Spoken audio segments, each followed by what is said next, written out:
Right, so now as you can see, I've sort of prepared the engine for refitting, and yeah, I sort of made a makeshift sling for the engine. I used quite a big beam on top at the roof, and because the engine weighs approximately 50 kilograms, so yeah, it's not, you can lift it by yourself, but you would never fit it by yourself, or even probably with two people without having some sort of sling.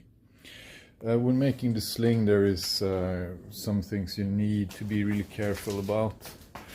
The engine has to go in on from left hand side of the bike, so the sling has to go on this side, so you can move the engine in from your left hand side. When making the sling, do be very careful about this oil feed here,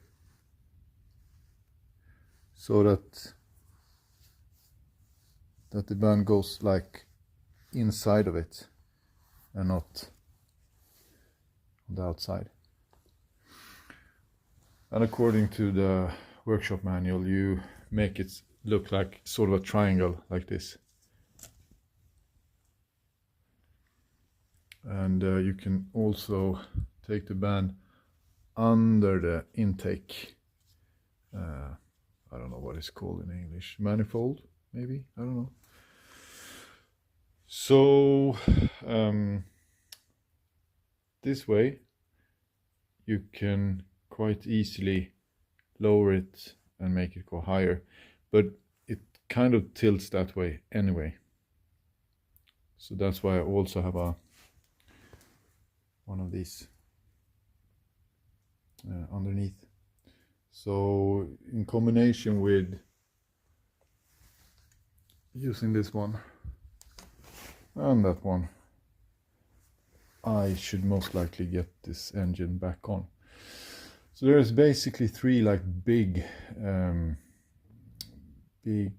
attachment points for the Rotax engine. First one is this, which goes to this attachment point. This will be the first one I use, so I can hang the engine off the frame. And then we have the two other points, which is the one I've already touched on previous video.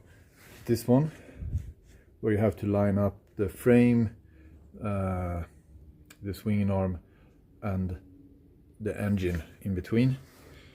I probably gonna make that one as the last one. So the one I'm doing after the one on top will be this one, which should be quite straightforward. I won't be able to film while I attach the engine on these 3 points, so I'll pause for now and come back once the engine is back on the bike. Alright, so to be honest, that felt fucking shady, but it actually went quite well. The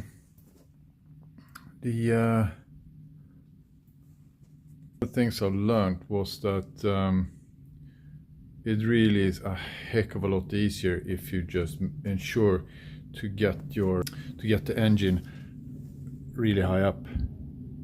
Because when I used like a makeshift hoist, I had the top of the engine here, and I thought I could get in there and kind of wiggle it up using both the straps and the I don't know, jack lift or whatever it's called. But that was really difficult, so or maybe even impossible. So I had to kind of redo it.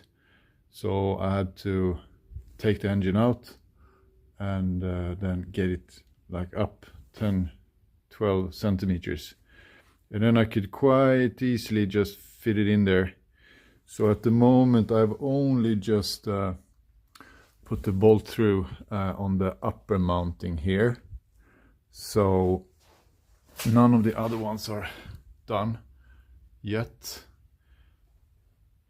So at the moment I can kind of wiggle it a bit back and forth, and what I will have to do now is to just ensure that all of the like electrical leads and